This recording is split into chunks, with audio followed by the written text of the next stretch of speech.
Dear student, आज हम BSc part third का पेपर फर्स्ट प्लांट फिजियोलॉजी में यूनिट फर्स्ट वाटर रिलेशन का पार्ट असेंट ऑफ सैप को या ट्रांसलोकेशन ऑफ वाटर को हम स्टडी करेंगे।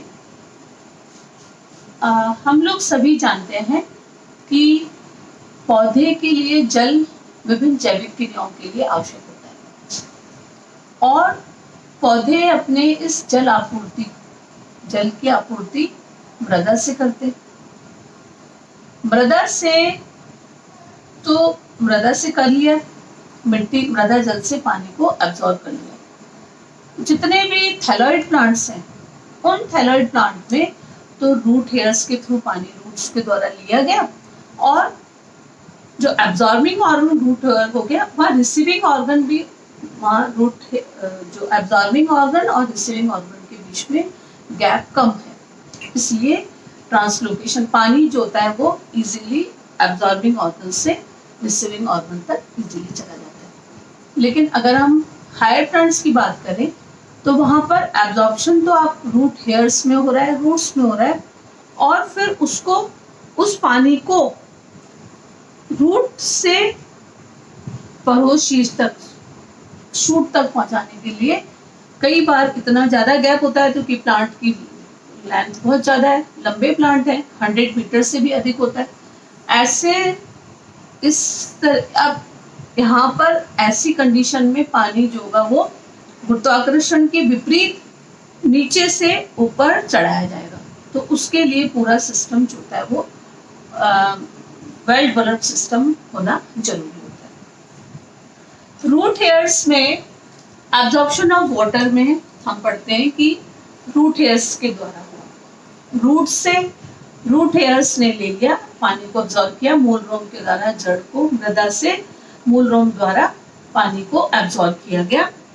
मूल रोम से वो मूल में आएगा और मूल की कॉर्टेक्स, एपिडर्मिस से कॉर्टेक्स एंड कॉर्टेक्स से एंडोडर्मिस और पेरिसाइकिल से होते रूट की स्टील में चला जाता है। रूट के स्टीलर रीजन के बाद अब पानी स्टैम में जाता है और स्टैम के बाद पत्ती में चला जाता है और पत्ती के द्वारा अधिकतर पानी जो होता है वाष्पोत्सर्जन द्वारा बाहर एटमॉस्फेयर में चला जाता है। तो इस तरीके से अब जब पानी ऊपर पत्ती पर चला गया तो two directional movement of water होता है, मतलब पानी को रूट हेयर से अंदर ले लिया तो पानी का मूवमेंट जो होता है वो दो दिशीय होता है, two directional movement of water होता है। ये two directional movement of water में हम पढ़ते हैं कि पहला मूवमेंट होता है अरीय मूवमेंट, अरीय चालन। अरीय चालन में जैसे मिट्टी से पानी लिया रूट हेयर्स में, रूट हेयर्स से कॉर्टेक्स और कॉर्टेक्स से एंडोडर्मिस और एंडोडर्मिस से रूट की स्टीलर रीजन में चला जाता है। तो इस तरह का जो मूवमेंट होगा वो तो कहलाएगा रेडियल मूवमेंट, अरीय चालन, पानी का अरीय मूवमेंट। दूसरा मूवमेंट जो होता है वो होता है अपवर्ड मूवमेंट ऑफ वाटर, जाने को पानी को गुरुत्वाकर्षण के विपरीत नीचे से ऊपर ले जाना। वहां पर रूट स्टील में पानी पहले आया और वहां से प्लांट की लीव्स पे चला गया और लीव्स के थ्रू पानी मतलब अब इसको हम क्या कहेंगे, अपवर्ड मूवमेंट ऑफ वाटर, पानी का गुरुत्वाकर्षण के विपरीत नीचे से ऊपर की ओर जाना, जिसको अपवर्ड मूवमेंट कहते हैं। और ये अपवर्ड मूवमेंट जो होता है जनरल शब्द में हम उसको ही कहते हैं ascent of sap. Upward movement of water is also known as ascent of sap. Ascent of sap का अगर हम मार्ग देखें तो उसका मार्ग क्या होता है, किसके थ्रू हो रहा है, रसारोहण की क्रिया जो होती है वो फ्लोएम से ना होके कहां पर होती है, जाइलम के ट्रैकेरिया एलिमेंट्स के द्वारा होती है। असेंट ऑफ जो सैप होता है उसके मैकेनिज्म को देखें तो मैकेनिज्म में दो थ्योरीज हम पढ़ेंगे। एक है वाइटल फोर्स थ्योरी और दूसरी है फिजिकल फोर्स थ्योरी।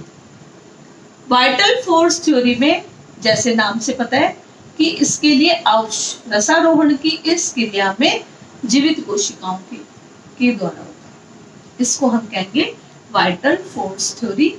और दूसरा जो है वो है जिसमें नॉन लिविंग्स है, यहाँ पर जीवित कोशिकाओं की जरूरत नहीं है, भौतिक बल जो होंगे, फिजिकल फोर्स काम में आएगा। तो ये कहलाएगा मैकेनिज्म ऑफ एसिड ट्रैप का सेकंड पार्ट है physical force theory.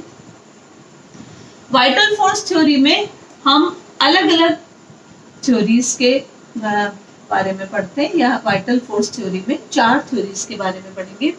वेस्टरमेयर theory, relay pump theory, Janse's theory, pulsation theory. उसी तरीके से फिजिकल फोर्स थ्योरी में हम पढ़ते हैं root pressure theory, imbibition theory, capillary theory, atmosphere pressure theory and cohesion tension theory. अब हम इन थ्योरीज को थोड़ा सा ब्रीफ में पढ़ते हैं। वाइटल फोर्स थ्योरी का फर्स्ट है वेस्टमैन थ्योरी। वेस्टमैन थ्योरी के वाइटल फोर्स थ्योरी के अनुसार ये जितनी भी जो रसारोहण की ये रसारोहण की ये जो जैविक क्रिया है, वो सभी पौधे के सभी जीवित कोशिकाओं की सक्रियता के कारण संपन्न होती है। ये जीवित कोशिकाएं जाइलम वाहिकाओं, वाहिनिकाओं के चारों ओर स्थित पैरेन्काइमेटस सेल्स होती हैं, मृदुत्व की कोशिका होती है। और इसके आधार पर वाइटल थ्योरी में कुल मिलाकर ये बात हुई कि यहाँ पर रसारोहण के लिए रिस्पॉन्सिबल सेल्स जो होंगी वो सब लिविंग सेल्स होंगी, जीवित कोशिका होंगी। और इस वाइटल थ्योरी के अंदर हम कई सारी थ्योरीज पढ़ेंगे। उसमें से फर्स्ट थ्योरी है वेस्टमेयर थ्योरी। इनके ये सिद्धांत जो था वेस्टमेयर ने दिया, और इनके अनुसार जल का रसारोहण मृदुत्वकीय जाइलम मृदुत्व के द्वारा होता है, और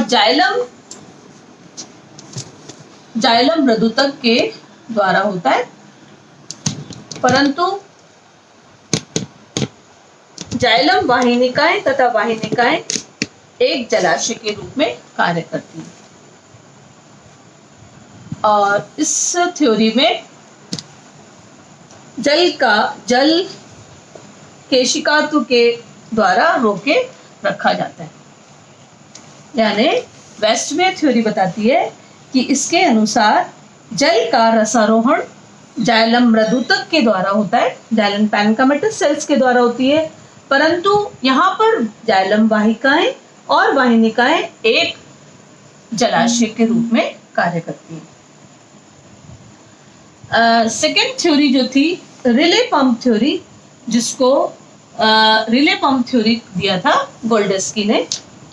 और इनके हिसाब से जाइलम वाहिकाओं के चारों ओर स्थित जाइलम जो मृदुत्व की कोशिकाएं हैं, वह मज्जा किरणों की जीवित कोशिकाओं में परासरण दाब में होने वाले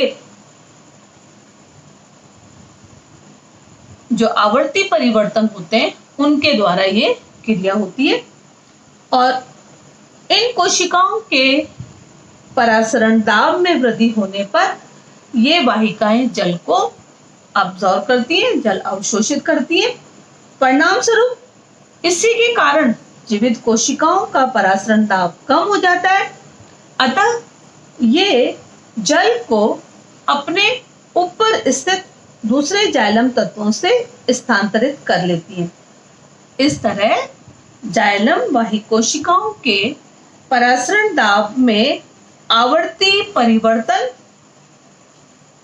परिवर्तनों से जल निरंतर ऊपर की ओर बढ़ता है। इसको कहते हैं, ये सिद्धांत दिया गया गोल्डस्की ने। लेकिन हर सिद्धांत की एक अपनी ऑब्जेक्शंस आ गए, उस ऑब्जेक्शन के कारण इस सिद्धांत को भी स्वीकार नहीं किया गया। स्ट्रासबर्गर ने के अकॉर्डिंग इन्होंने ये सिद्ध कर दिया कि पादपों में इन जीवित कोशिकाओं को अगर हाई टेम्परेचर पर या किसी भी पॉइजनस पदार्थ के साथ रख दिया जाए, तब भी फिर भी रसारोहण की क्रिया हो रही है, इसका मतलब है कि जीवित कोशिकाएं रसारोहण के लिए रिस्पॉन्सिबल नहीं होती। अगला सिद्धांत जो है वो जैनसे ने दिया।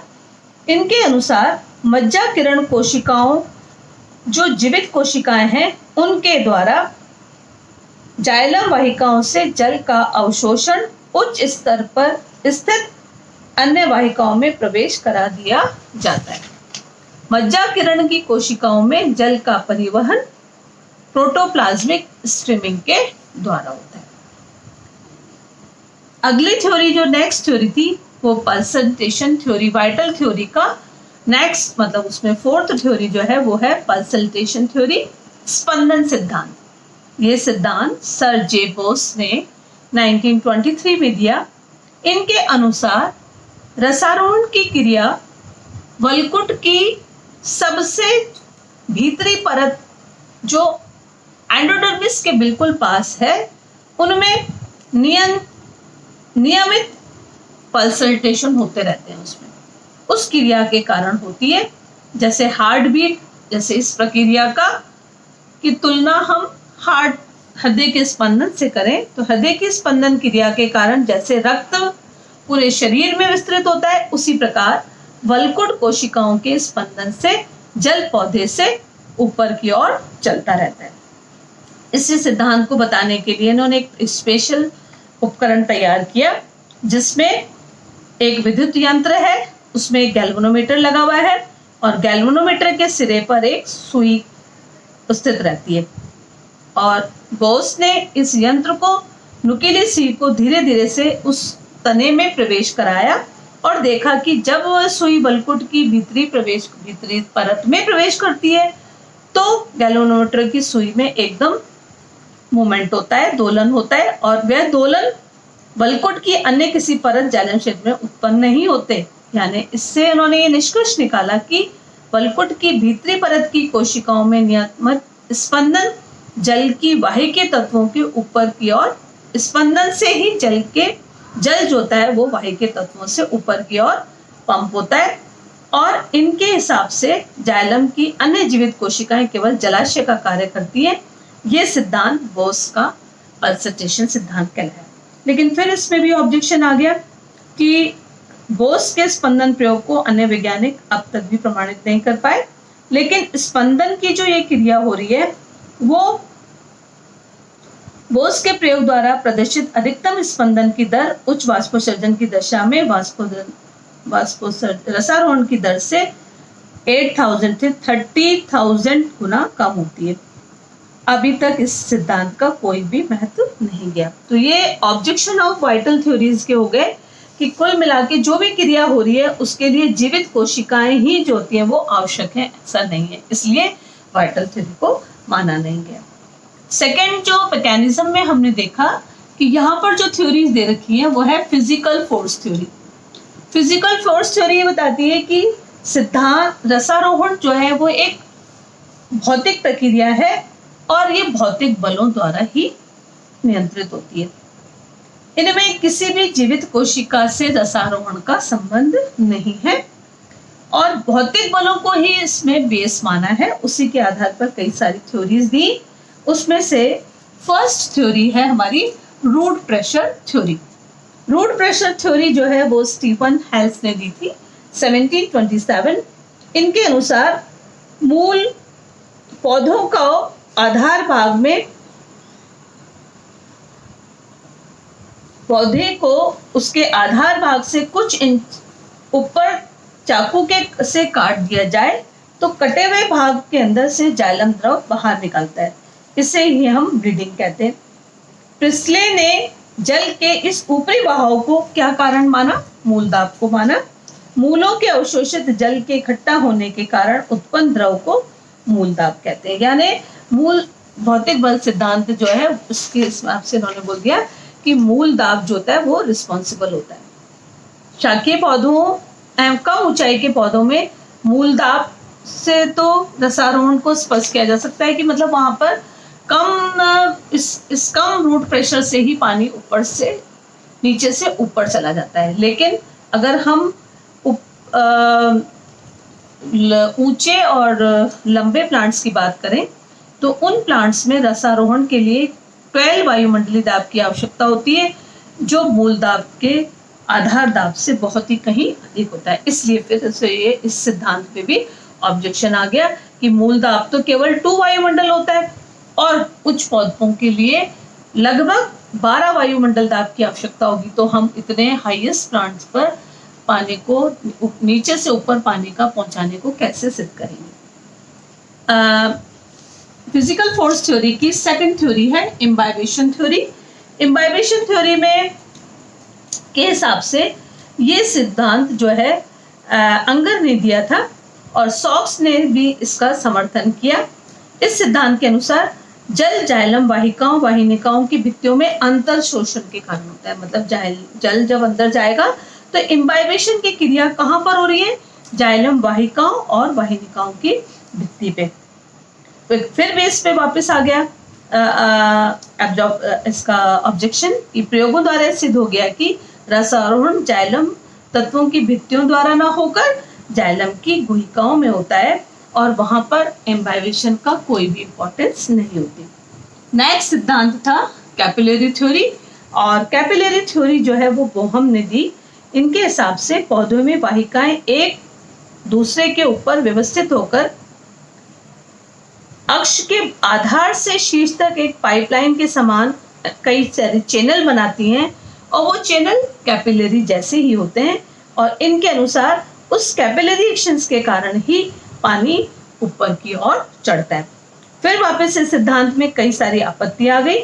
इनके हिसाब से अनावर्त बीजी जितने भी जिम्नोस्पर्म हैं उनमें वाहिकाएं अनुपस्थित होती हैं, तो ट्रेकेट्स की अंतःभित्ति उपस्थित होने के कारण इसमें भी केशिका जल के समान चैनल नहीं बनते जो पौधे लंबे होते हैं। तो मतलब यहाँ पर वही कैपिलरी थ्योरी जो होती है वो काम में नहीं आई, तो इसका ये ऑब्जेक्शन हो गया। अगला इसका ऑब्जेक्शन है कि कैपिलरी के लिए केशिका नलिका का सिरा सदैव जल के संपर्क में होना चाहिए, परंतु जाइलम तत्व सीधे जल के संपर्क में नहीं रहते।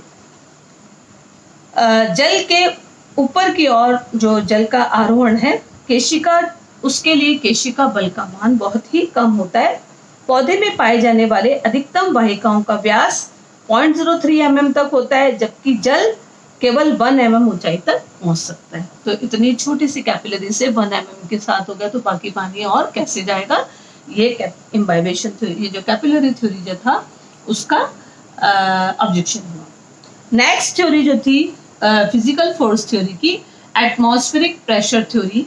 एटमॉस्फेरिक प्रेशर थ्योरी के अनुसार एटमॉस्फेरिक प्रेशर जो होता है वो एसेंट ऑफ सैप के लिए रिस्पॉन्सिबल है। पौधे की वाष्पोत्सर्जन सतह से पानी के वाष्प रूप से उत्सर्जन से वायुमंडलीय दाब में कमी आ जाती है और उस वायुमंडलीय दाब के कारण पानी नीचे से ऊपर की ओर जाता है। फिर इसमें ऑब्जेक्शन ये बताया गया कि वाष्पोत्सर्जन सतह पर पूर्ण अगर निर्वात भी हो जाए तो 10 mm से अधिक ऊंचाई तक जल को पहुंचाया नहीं जा सकता, जबकि पौधे में निर्वात अनुपस्थित होता है। साथ ही अनेक उन पौधों की लंबाई भी कितनी होती है? 120 होती है। वायुमंडलीय दाब स्वतंत्र और खुली सतह पर कार्य करता है जो वाहिकाओं में अनुपस्थित होता है। और सामान्यतः वायुदाब मापी के स्तंभ की ऊंचाई हम लोग सभी जानते हैं कि 76 सेंटीमीटर होती है और इसके हिसाब से वायुमंडलीय दाब जल को केवल 33 मीटर ऊंचाई तक साधने में समर्थ है, जबकि अनेक वृक्ष तो 33 फीट से ज्यादा होते हैं। अतः वृक्षों में रसारोहण जो इस दाब के कारण कैसे होगा ये संभव नहीं है। इस प्रकार से ये सिद्धांत नहीं माने गए। इन सिद्धांतों का कोई भी प्रायोगिक प्रमाण नहीं मिला। लास्ट की जो थ्योरी है जो असेंट ऑफ सैप में सबसे ज्यादा वैलिड मानी गई वो थी कोइजन टेंशन थ्योरी, और इस कोइजन टेंशन थ्योरी को ट्रांसमिशन पुल थ्योरी भी कहते हैं। वाष्पोत्सर्जन क्रिया में वाष्पोत्सर्जन ससंजन या वाष्पोत्सर्जन खिंचाव का सिद्धांत, ये सिद्धांत डिक्सन और जॉली ने दिया। डिक्सन, जॉली एंड एकेंसी ने दिया। और डिक्सन और जॉली के अनुसार रसारोहण किसके द्वारा होता है?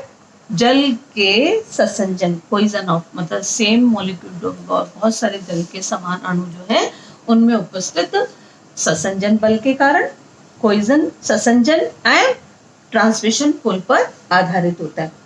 और इस सिद्धांत, इनको मतलब मेन थ्योरी जो थी यही कोहेशन टेंशन थ्योरी मानी गई। इनके हिसाब से ये सिद्धांत के 3 तथ्य मान पड़ेंगे हम। पहला है टेंसाइल स्ट्रेंथ ऑफ वाटर, जिसको जल की तनन सामर्थ्य कहते हैं।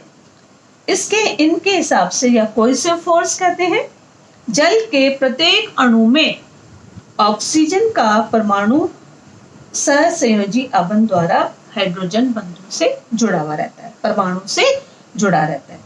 ऑक्सीजन का परमाणु अपेक्षाकृत अधिक इलेक्ट्रोनेगेटिव होता है, तो शेयर्ड इलेक्ट्रॉन पेयर्स उसमें नाभिक के ज्यादा समीप होते हैं। इसके अनुसार ऑक्सीजन का परमाणु नेगेटिव चार्ज और हाइड्रोजन के दोनों परमाणु जो होते हैं वो पॉजिटिव चार्ज होते हैं।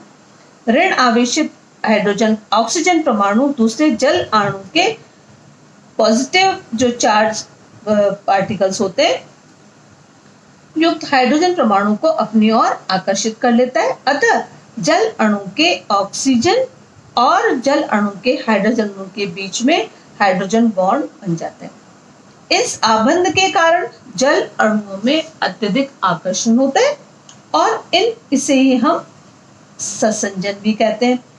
और ये माना गया कि पादप जो वाटर सैप, जो प्लांट सैप है, उसका ससंजन बल 45 to 207 एटमॉस्फेयर होता है। इसको ही हम तनन सामर्थ्य कहते हैं। तो डिक्सन एंड जॉली का जो ये ससंजन सिद्धांत है उसके लिए पहला पार्ट हो गया ससंजन बल, और दूसरा है कंटिन्यूटी ऑफ वाटर कॉलम। पौधे में जल से पत्ती की शिराओं तक फैले हुए वायु के तत्वों में उपस्थित जल एक निरंतर जल स्तंभ का काम करता है, यानी नीचे से ऊपर जड़ से लेके पत्ती की वायु के तत्वों तक एक वाटर कॉलम बन जाता है। ये वाटर कॉलम जल अणुओं के ससंजन आसंजन बलों के कारण ना तो ये वाटर कॉलम टूटता है, ना ही वायु कई भित्तियों की तत्वों की भित्तियों से ये अलग हो पाता है। और ससंजन आसंजन बलों का मान इतना अधिक होता है कि ये जल स्तंभ 300 एटमॉस्फेयर से अधिक तनाव को सहन करने की क्षमता रखता है। सामान्य दिशा में दाब जल स्तंभ को 10 m ऊंचाई तो बनाए रखने के लिए पर्याप्त होता है। अतः 120 मीटर ऊंचे पादप जल स्तंभ को बनाए रखने के लिए सिद्धांत लगभग 12 एटमॉस्फेयर का दाब पर्याप्त होता है। इस प्रकार से ससंजन और आसंजन बलों के मान को देखते हुए यह स्पष्ट होता है कि यह बल गुरुत्व और घर्षण से उत्पन्न प्रतिरोध का भी सरलता से संतुलन कर लेता है। थर्ड पार्ट इसका है ट्रांसमिशन पुल। वाष्पोत्सर्जन की क्रिया में हम सभी जानते हैं कि पर्ण की मध्योतक कोशिकाएं, पर्ण मध्योतक की सतह से जल निरंतर वाष्पीकृत होकर बाहर एटमॉस्फेयर में चला जाता है। इस जल हानि के कारण पर्ण मध्योतक कोशिकाओं में डीपीडी बढ़ जाएगा। पानी निकलता जा रहा है तो डीपीडी बढ़ेगा। वाष्पोत्सर्जन पर्ण मध्योतक कोशिकाएं शिराओं द्वारा स्तंभ से जड़ के वायु के तत्वों पर स्थित जल स्तंभ के सतत संपर्क में होती है। अतः विसरण दाब प्रवणता मूल तक पहुंच जाती है, यानी पर्ण से डीपीडी मूल के तक पहुंच गई। परिणाम स्वरूप जल मूल से ऊपर की ओर गति करता है। इस प्रकार से वाष्पोत्सर्जन के कारण जल स्तंभ से सदैव ऊपर की ओर खिंचाव या तनाव रहता है। इसे ही हम ट्रांसमिशन पुल कहते हैं। तो ये हमारा हो गया ट्रांसमिशन पुल के कारण, यानी इसी कोहेसिव फोर्स के कारण पानी ऊपर से नीचे से ऊपर की ओर आएगा। ससंजन तनाव के सिद्धांत के अनुसार पर्ण की मध्यतक कोशिकाओं में वाष्पोत्सर्जन का निरंतर ह्रास होता है। इससे इन कोशिकाओं में जल की मात्रा में कमी से डीपीडी बढ़ेगा और डीपी के कारण जल विभव का विकास, वाटर पोटेंशियल का विकास हो जाता है। इस निम्न जल विभव को पूर्णतः करने के लिए कोशिकाएं अवशोषण करती हैं। इसी क्रम में पत्ती को की शिराओं से जल का अवशोषण करती है, अतः पत्ती जाइलम वाहिकाओं में खिंचाव उत्पन्न होता है और ये क्रमिक रूप से तने से होते हुए मूल तक चला जाता है। इसी डाउनवर्ड टेंशन से संदेश जल के अणु की ससंजी विशेषताओं के कारण संभव होता है, जिससे जाइलम वाहिकाओं से पत्ती से लेकर मूलार्गों तक जल का एक अटूट संबंध बन जाता है और इस संबंध द्वारा पर्ण द्वारा वाष्पोत्सर्जन के कारण उधर दिशा में मास फ्लो के रूप में पानी ऊपर चढ़ता रहता है और इस तनाव इसमें वाष्पोत्सर्जन में परासरण का कोई महत्व नहीं होता, केवल वाष्पोत्सर्जन कर्षण मतलब ट्रांसमिशन पुल ही डिपेंडेंट होता है। तो ये ही तो डिक्सन एंड जॉली का ये माना गया कि यहाँ पर इतने ऊंचे प्लांट्स को भी पानी की जो पूर्ति जो होगी वो इन सब थ्योरी के में सबसे important theory poison tension theory के द्वारा होती है। Thank you.